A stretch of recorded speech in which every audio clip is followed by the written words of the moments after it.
Jaya Radha Madhava Kunja Bihari Jaya Radha Madhava Kunja Bihari Jaya Radha Madhava Kunja Jaya Radha Madhava Kunja Bihari Gopi Jana Vallabha Girivardhari Gopi Jana Vallabha Girivardhari Gopi Jana Vallabha Girivardhari Gopi Jana Vallabha Girivardhari Yashodanandana Rachachana Ranjana Yashodanandana Rachachana Ranjana Yashodanandana Rachachana Ranjana Yashodanandana Rachachana Ranjana Yamuna Tira Vanachari Yamuna Tira Vanachari Yamuna Tira Vanachari Yamuna Tira Vanachari Jaya Radha Madhava Kunja Bihari Jaya Radha Madhava Kunja Bihari Hare Krishna Hare Krishna Krishna Krishna Hare Hare Hare Rama Hare Rama Rama Rama Hare Hare Hare Krishna Hare Krishna Krishna Krishna Hare Hare Hare Rama Hare Rama Rama Rama Hare Hare Jaya Prabhupada Jaya Prabhupada Jaya Prabhupada Srila Prabhupada Prabhupada Jaya Prabhupada Jaya Prabhupada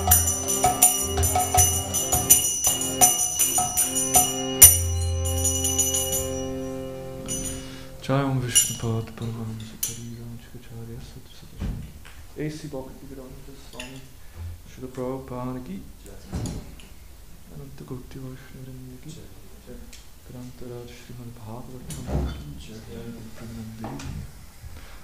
Glories to the Assembled Devotees. All glories to the Assembled Devotees. All glories to the Assembled Devotees. Om Namo Bhagavate Vasudevaya.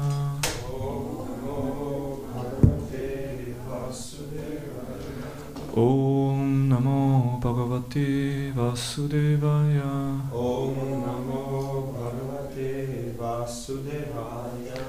Om Namo Bhagavate Vasudevaya. Om Namo Bhagavate Vasudevaya. Narayanam Namaskrityam Naram Chaiva Narottamam Devim Saraswatim Vyasam Tato Chayaudiraya. Nashta Prayeshu Abhadreshu Nityam Bhagavata Sevaya. Bhagavati Uttama Shloke Bhakti Bhavati Nayashtiki. So reading from Srimad Bhagavatam, Canto 4, Chapter 25, verse 20.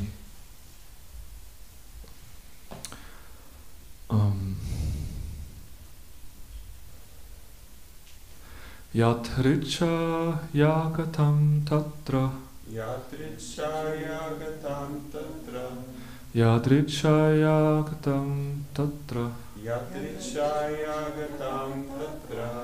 Dadarsha pramadottamaham. Tadarsha pramadottamam. Tadarsha pramadottamam. Tadarsha pramadottamam. Prityair dashabhir ayantim. Prityair dashabhir ayantim. Prityair dashabhir ayantim. Prityair dashabhir ayantim. Ekaika shatanaikayai. Ekaika shatanayakai. Ekaik shatanayakai. Ekaika shatanayakai. Yatrichaya gatam tatra. Yatrichaya gatam tatra. Tadrasha paramatotmanam. Tadrasha paramatottamam. Prityair dashabhir yayantim. Prityair dashabhir ayantim. Ekyak shatanayakaya. Ekaika shatanayakai. Yeah, sorry, I'm a little tired. Please, you go on. Yatrichaya gatam tatra. Yatrichaya gatam tatra. Tadarsha pramadottamam. Tadarsha pramadottamam. Prityair dashabhir ayantim. Prityair dashabhir ayantim. Ekaika shatanayakai. Ekaika shatanayakai.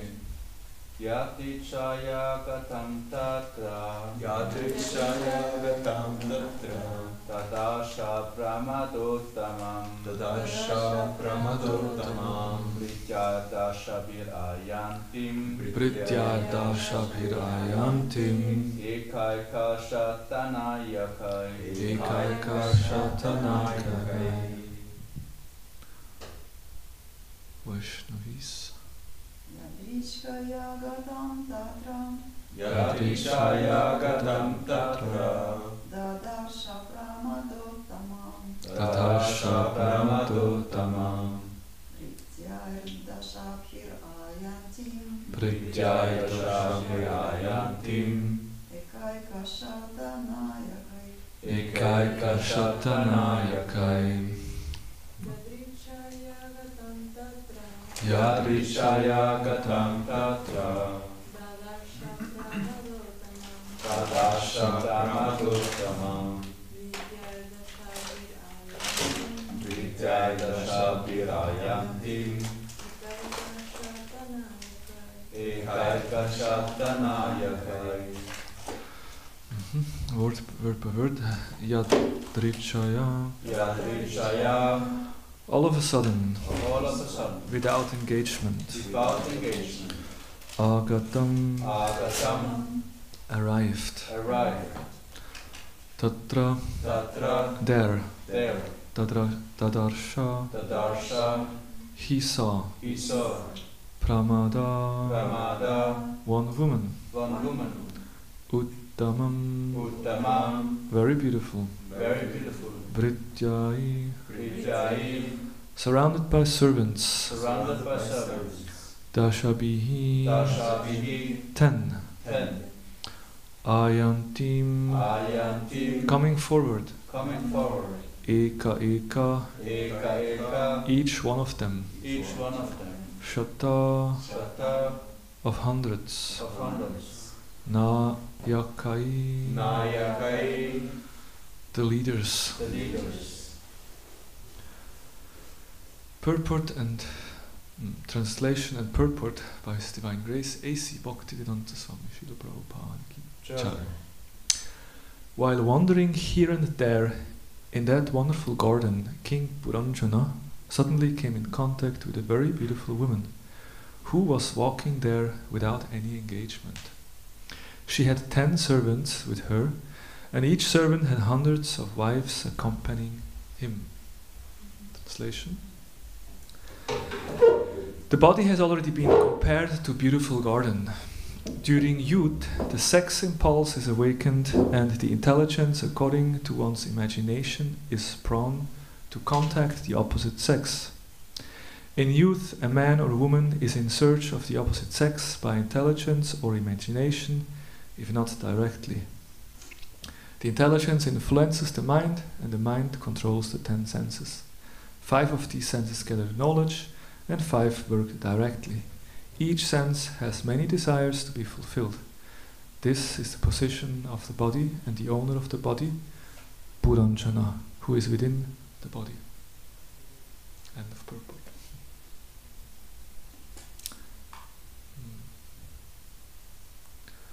Om Jnanatimidandasya Gnanjana Shalakaya Chakshurun Militam Yena Tasmai Shri Gurave Namaha Shri Chaitanya Namo Pistam Stapitam Yena Bhutale Swayam Rupa Kadamayam Dadati Svapatantikam Vanchakalpatarubhyascha Kripa Sindhubhyevacha Paditanam Pavanebhyo Vaishnavebhyo Namo Namah Jaya Sri Krishna Chaitanya Prabhu Nityananda Shri Advaita Gadadhar Srila Sarvagura Bhaktivinoda Hare Krishna Krishna Krishna Hare Hare Hare Rama Rama Rama Hare Hare.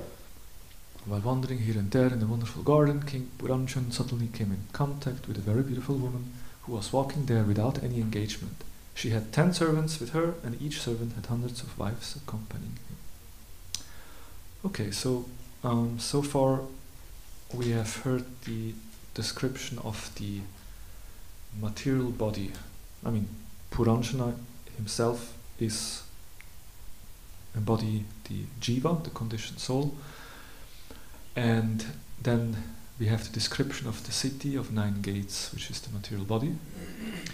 That description was from text 14 to 19. So, description of the city is covered, or the garden. Now next follows the next couple of shlokas.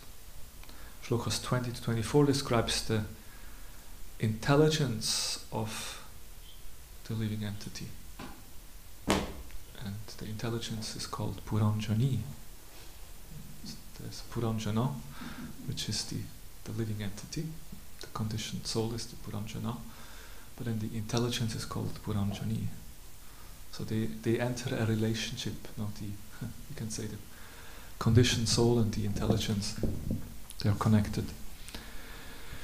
And in the story, that intelligence is represented by a beautiful woman. And she arrives now on the scene.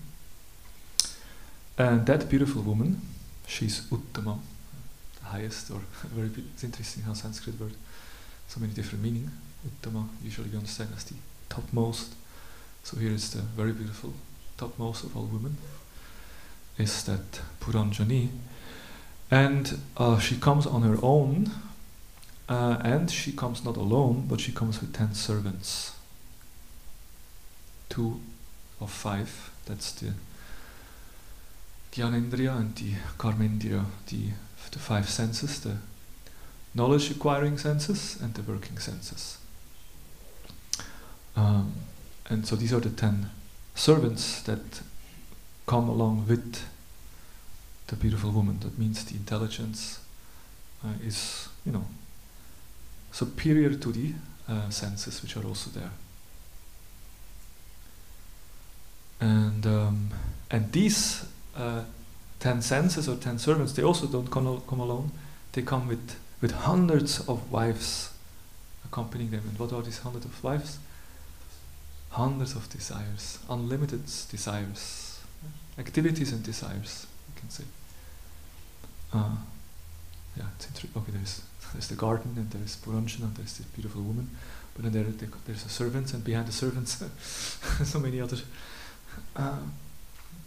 people are there. Yes, that's description. Let me see. Shri Vishnu Chakravarti Thakur gives. I mean, yeah, just I can read. It's always nice if we have some purports. In the terms of the story, this may be said: O king, someone like you should never bring a beautiful woman into the grove. If you by accident meet, see or touch her, you will be condemned. In terms of the soul, the intelligence should not be exposed to enjoyable objects like sound and touch. If by accident one contacts them, one should repent. This rule is suggested here. So it's interesting. Because there was a very nice atmosphere in the garden, very enjoyable objects to be seen, and the conditioned soul, the king, is there, and then the woman comes in, and if that woman comes in contact with all the objects and the nice atmosphere, then there is some danger. That's basically the message. In other words, one should learn to control the intelligence, and by the sharp intelligence, automatically the senses will be controlled as well. And then Vishnu Chakravarti Thakur gives some description of the garden, or like the atmosphere.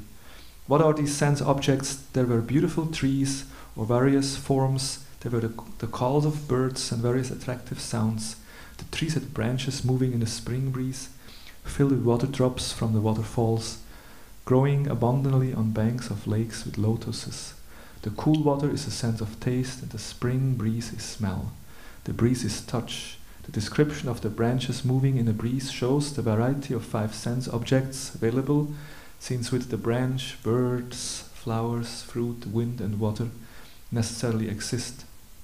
The forest was without violent animals, ana bhadhe, and endowed with non-violent animals, muni vrittai. So there were no kind of dangerous tigers in the forest, but rather maybe some deers and some birds. Because the king had occurred pious results and had no sinful reaction, his enjoyment was not troubled by obstacles. It seemed that the cuckoos, rattling, were invited a guest to relax there. This means that in the body, the person divides up his enjoyment and offers it to family members, friends, Brahmana guests. He beckons them with his fame. The 10 servants are the knowledge and action senses. Each sense has infinite actions or courtesans. Like that, Krishna Premarupa Dasa describes this shloka. Okay, so then Prabhupada in the purport makes the point that in youth, sex impulse is awakened, and then the intelligence, influenced by that sex impulse, starts to make plans. And Prabhupada said, if one not directly searches for the opposite sex, or then at least within the intelligence or imagination, one is always looking for that enjoyment. So in other words, if the intelligence is influenced by sex desire, then one always thinks about sex. It's like, especially in youth, like in puberty, like basically, young men and I guess also young women, they always meditate and reflect about this topic. And many people, they don't never really grow up from their puberty, and for the rest of their life they always meditate about this. Like in as child, it's not there. You know, you're in a way innocent. But then the puberty comes, and then that's this phase where you turn from a child into an adult, and then that whole aspect of sexuality kicks in. Then it's kind of natural that you kind of, you're overwhelmed by it and you want to explore it or something. But then at some point you should become again sober, and understand, well, maybe it requires some soberness and control. But most people, they don't never come to that platform, and they just go on for the rest of their life trying to satisfy their many unlimited desires. And we know I think Krishna Prabhu gave a beautiful class last week, speaking about the section. He quoted from the 3rd chapter of Bhagavad Gita, where this topic is also addressed. Of course, the famous shloka Kama Esha Krodha Esha Rajaguna Samudbhava, where Krishna describes that lust is the enemy of the conditioned soul, and it's by lust that we are forced to act in ways that we may not even want. And then different stages of covering are described, how different degrees of lust are there. And then Krishna also describes that thus the wise living entity's pure consciousness becomes covered by his eternal enemy in the form of lust, which is never satisfied and which burns like fire. So we know that these desires for sense gratification, it's like a very strong fire, and it's never. It always demands more and more. And then the senses, the mind and the intelligence are the sitting places of this lust. Through them lust covers the real knowledge of the living entity and bewilders him. And Prabhupada gives an interesting purport. Prabhupada says, the enemy has captured different strategic position in the body of the conditioned soul, and therefore Lord Krishna is giving hints of those places, so that one who wants to conquer the enemy may know where he can be found. Like in war affairs, like the enemy is attacking, and the enemy attacks from different sides, from the north, from the south, from the east. And the military commander, he needs to know where have the enemy attacked, and then accordingly he sends troops to counteract and fight the enemy. So here Krishna says that, gives us hints, yes, the consciousness is kind of polluted by that sex desire, and there's many different sitting places, and sex desire is there in the senses, it's there in the mind, it's there in the intelligence, it's there in the consciousness, everywhere that it's penetrate with that sex desire. Once a devotee said that, the material world, especially the modern Western civilization, is like geschwängert von lustvollen Wünschen. How I say that? Impregnated by lusty desire. Like everything is like all pervading. And that's also what Prabhupada says. Like when Prabhupada sees the huge, the Empire State Building and the huge skyscraper building in America, Prabhupada used to say, it's all sex desire, all sex life. Like you wonder why these this old man, this Swami, why he looks at the build, why he thinks of sex when he sees the buildings. Well, why do people build such buildings in the first place? It's all about to establish that we are the greatest, and we can do everything, and it's like all a symbol of the desire for pratishta, for honor and fame and glory. And why do men strive for glory and honor? Because if you have honor and glory, and you have fame, and you have a big building and a big car, then your chances to get a nice girl are bigger. And then you can enjoy sex more. And it boils down all to that desire. And an intelligent person, one Buddha, one who is sober, he will understand that these desires are not, you can never satisfy these desires, and it's also illusory. And the other week we spoke about the 7 symptoms of material pleasure, which they are temporary, they're illusory, they're not really satisfying. And therefore one needs to learn to tolerate and to control the senses. And Arjuna, best of Bharatas, in the very beginning, curbed this great symbol of sin, lust, by regulating the senses, and slayed this destroyer of knowledge and self-realization. Now, that's why there's many regulations how to control. Oops, no. Yeah, that's the disadvantage with digital battery. All my notes. Well, I said it will be a short class. Oh, it comes back. Okay, good. It comes back. Very good. That's why in Vedic times, everything is here or here, realized, Vijnana, and the speaker should sit down and is an instrument, a transparent media of transcendental knowledge, and just speaks Krishna Katha.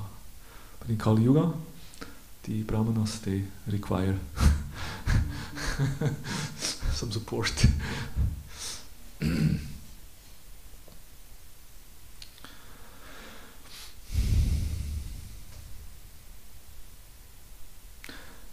So as Vishnavacharya Thakur pointed out, the king or the Puranjana, the living entity, should be careful to not be alone with a woman in the forest or in this garden, because if the intelligence is exposed to sense objects, then things can be triggered. Therefore the scriptures describe, and we know that famous example of women compared to fire and man compared to butter, and if both come together, then the butter is melting. So of course it works on the other way, on the other side around also, but it just means that there is always a natural attraction between the opposite sex, or for some also the same sex, but that attraction is always there, usually. And if one is not careful and not controls the senses, then one comes into trouble. Prabhupada says, women are compared to fire, and men, they are like butter. Therefore, our sannyasis, they should have a stamp on their forehead, keep in a cool place. Just like a butter package. It says, like on a butter, it says, keep in a store place, below 5 degrees, keep cool. So similarly, the sannyasis, they should have a stamp on the forefront, keep cool. And of course, Vedic culture is meant also to support that environment by keeping the gender separated to some degree. That should help to create a sober atmosphere. And Prabhupada often spoke about this mingling and mixing with the genders. That is creates trouble. Now, okay, when we say that we are supposed to control this enemy of lust, then sometimes it seems to be quite overwhelming, like very difficult to do so. Do you sometimes feel like that? That it's difficult? There is the story with Lord Shiva, who asked the Lord, I heard about this Mohini Murti form. I want to see the Mohini, this Rupa, this form I want to see. And Lord Narayan said, are you sure? Shiva says, yes, I want to see. And then the Lord Narayan manifests this form, and Shiva becomes completely agitated. And he runs after that form in a lustful way. And then Prabhupada, in a purport, makes the following point. He quotes Srila Vishnuvat Chakravarti Thakur, remarks that Mohini Murti dragged Lord Shiva to so many places, especially to where the great sages lived. Okay, Mohini Murti is running, and she's purposefully running there where the great sages live. And then all the great sages see how their great Lord, Shiva, no, the Yogeshwara, the greatest of all yogis, he's running lusty behind that woman. Like, so why is he doing that? Especially the great sages live to instruct the sages that their Lord Shiva had become mad for a beautiful woman. Thus, although they were all great sages and saintly persons, they should not think themselves free, but should remain extremely cautious about beautiful women. No one should think himself liberated in the presence of a beautiful woman, Prabhupada says. So that's there. So how to deal then with sex desire?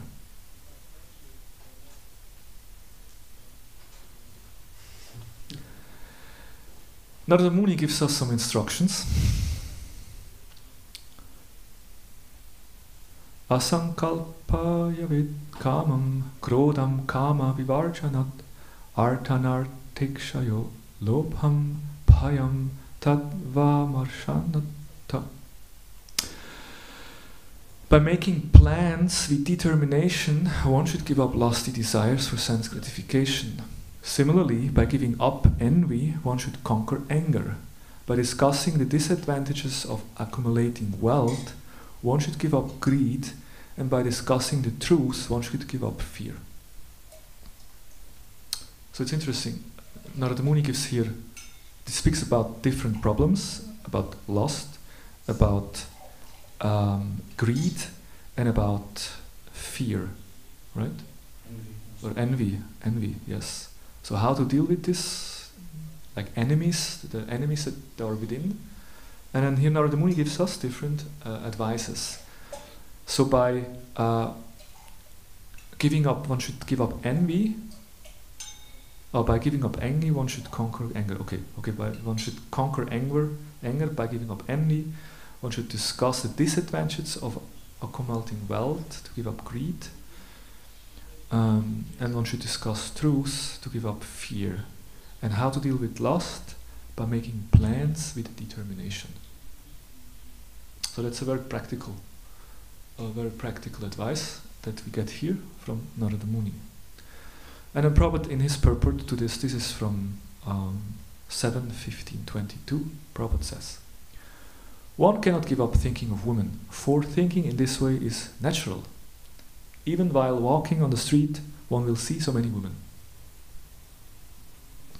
Or women will see so many men. Okay? Sometimes ladies complain why they always speak about this, but scripture was written by men, mainly for men in these ages. So that's why usually that's described. Of course there are other reasons, but if women, they study scriptures, they can also understand that it's the other way around. Of course is also. So the point is we always see the opposite sex and feel attracted. However, if one is determined not to live with a woman, even while seeing a woman, he will not become lusty.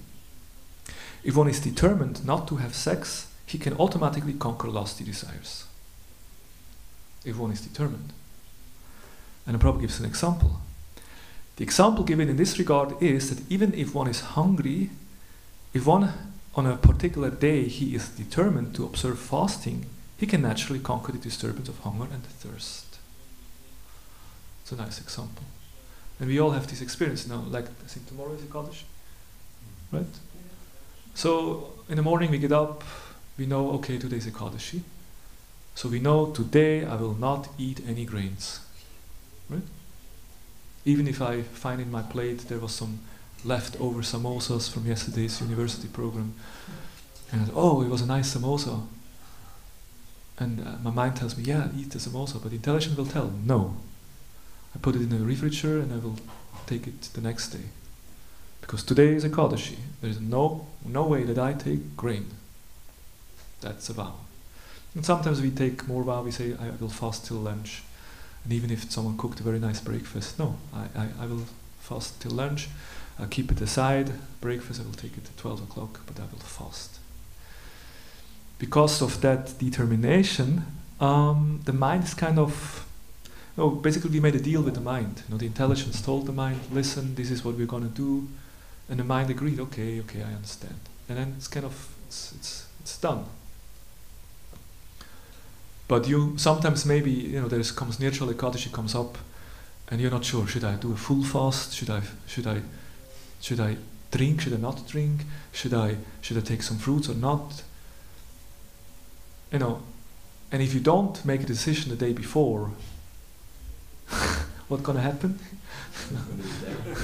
The mind will just tell you, oh yeah, it doesn't matter, just go for a normal. You need to make a clear decision. You make a clear decision, you make a determination, then it works. So now, and I think this comes from Vishnavacharya Thakur also, that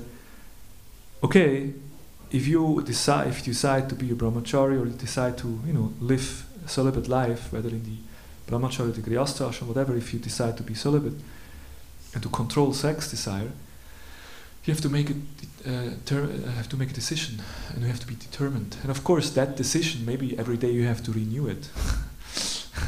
It's something not. Of course, like a personality like Bhishma, he makes one time a decision, and that's it for the rest of the life. That's a strong personality. Well, like that's it. There's, and he just take it to support his father. Not even for himself. Completely, just that the father can get married and enjoy the lady. He just takes a decision, and that's it for the rest of the life, and he lives like long. Or Bhaktisiddhanta Saraswati Thakur, who by chance eats a mango, which was not offered, and as a small boy, 4 years old, just makes a decision: I will never take mango. That's it, and he follows it for the rest of the life. That's it shows the character of great personalities. They can do that, like a strong decision, and they just follow. In our case, most probably, we have to, there will be the inner battle with the mind going on. You make a vow, you take a decision, but then again, you always have to reconfirm it, and that's the inner work that we have to do. That's the inner work that we have to do. But the advice that is given by Narada Muni, that by taking a strong decision, by being determined to follow, that will help to control the mind. And that is the meaning of sharpening the intelligence. We hear about the consequences of the Shastric evidences, and that makes the intelligence sharp, and then we make a clear decision and be determined. And that will certainly help to curb this enemy of lust, and it will help us to control our mind.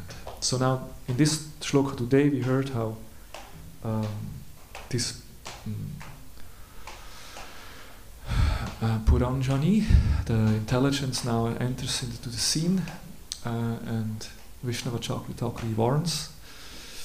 This intelligence shouldn't come in touch with too many enjoyable objects, and if that happens, troubles will come, and we will see as part of the story what happens if the intelligence is not fixed, and if the senses are not controlled. Hare Krishna. This is what I want to share today. Do we have any comments or any questions on this point?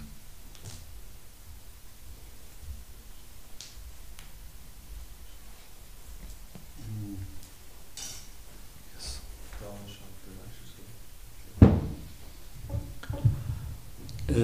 The advices that Narada Muni gave, we should be determined. But if the intelligence is already overwhelmed with desires, who is higher to say that the intelligence you should stop now? Because I remember I know so many people, they go on the internet, and on the way, I don't know how it went, they are somewhere completely different, that they wanted to get. Yeah, it's a very dangerous place. And where who can guide that intelligence and no, stop now, it's not good, you are on the way to a bad thing? Okay, thank you. That's a very good question. So we mentioned that with the help of the intelligence we should make a strong decision. But what if the intelligence is already conquered by the enemy, by influenced by lust? And you gave the example of internet.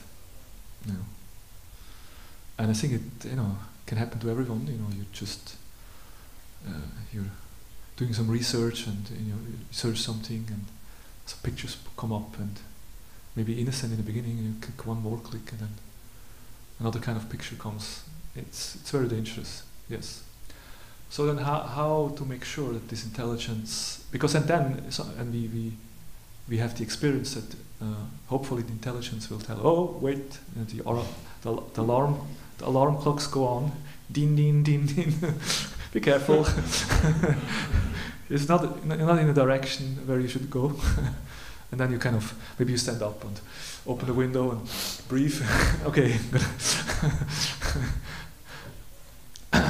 But yeah, sometimes you just the mind. Oh yeah. That's very interesting. Because with this mind, sankalpa, vikalpa, the mind's business is saying it's good, it's bad, and the mind says yes, go for it. Wow, wonderful. Yes, more.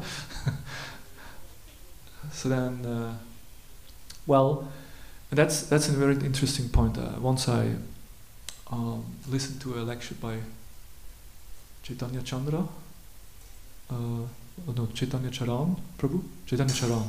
the scientist, the monk scientist. He's brilliant, he's such a genius mind.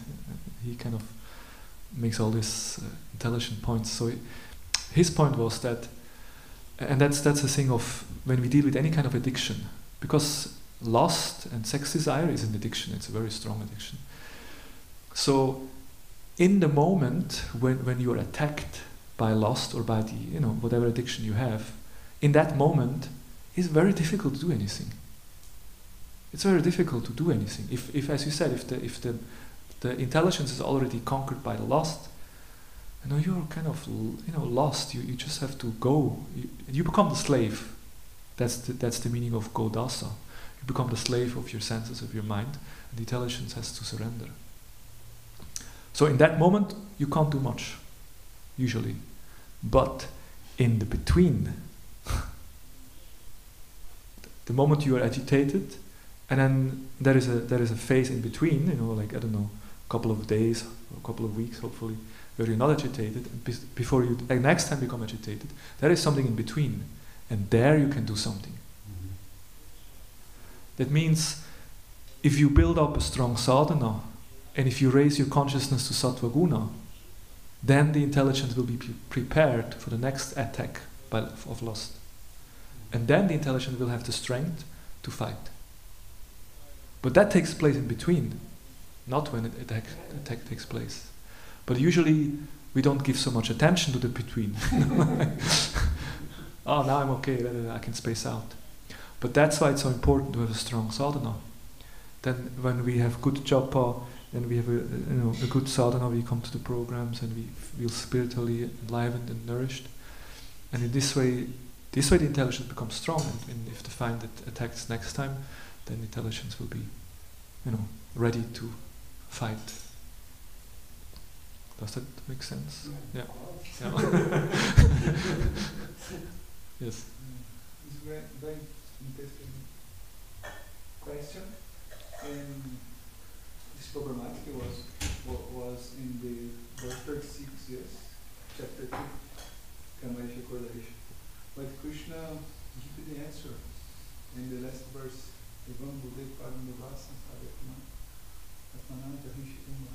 Read the answer. Yes, let's read Krishna's answer.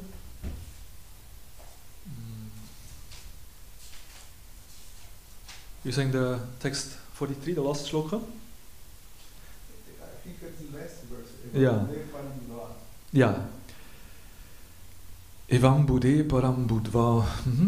Thus, knowing oneself to be transcendental to the material senses, mind and intelligence, O mighty armed Arjuna, one should steady the mind by deliberate spiritual intelligence, Krishna conscious, and thus, by spiritual strength, conquer this insatiable enemy known as lust. Yes, thank you, nice. Strong sadhana, good japa, the main thing is the shastras. By spiritual strength. And how do you get spiritual strength? By applying the process. Yeah, I said it.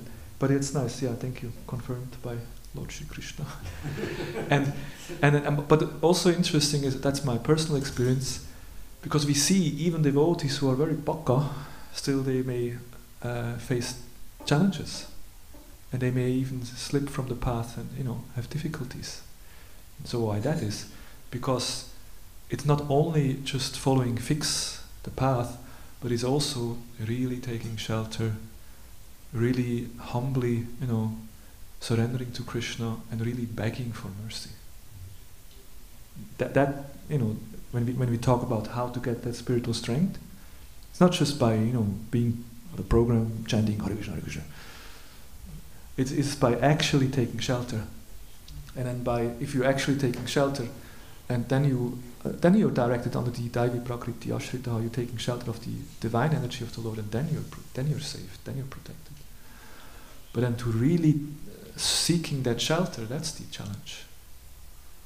Because in order to do that, you require humility, understanding that you actually need help.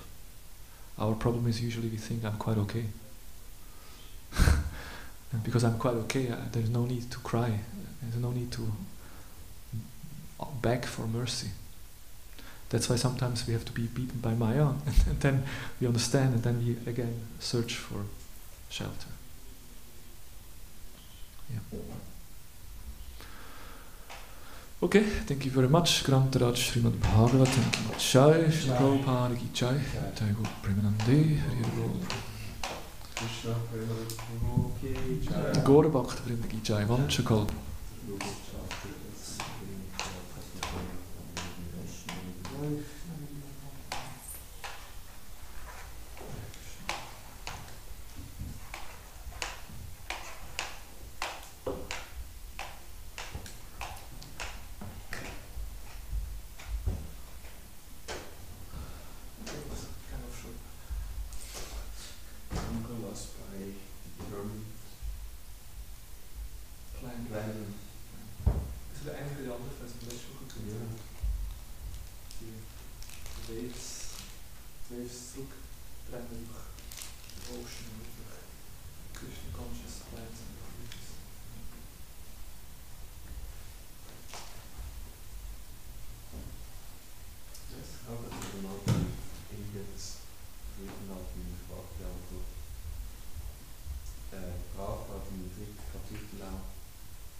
Karma ist eben das Produkt von Rajagun.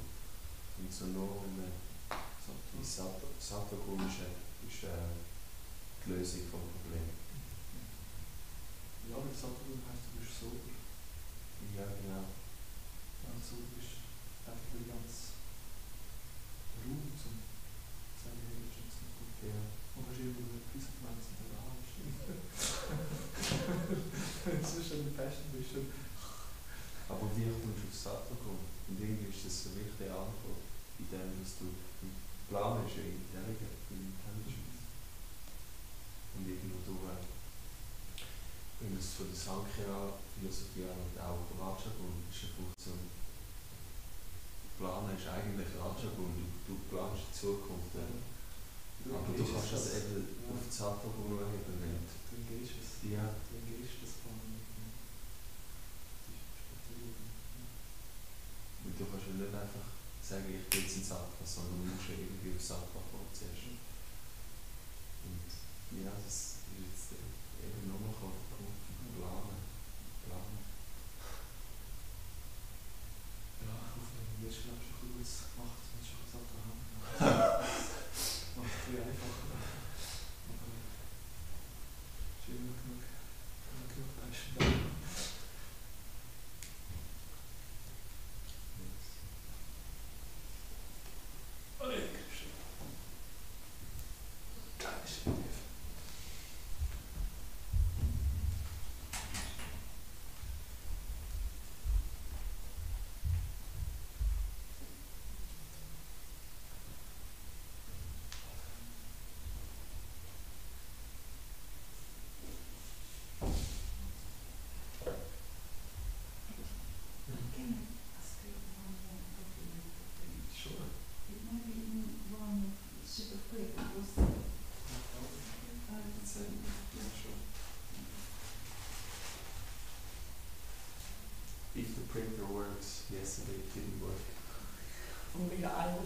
this moment.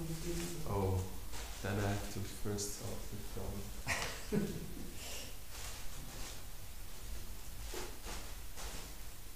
Hold on.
Che doyano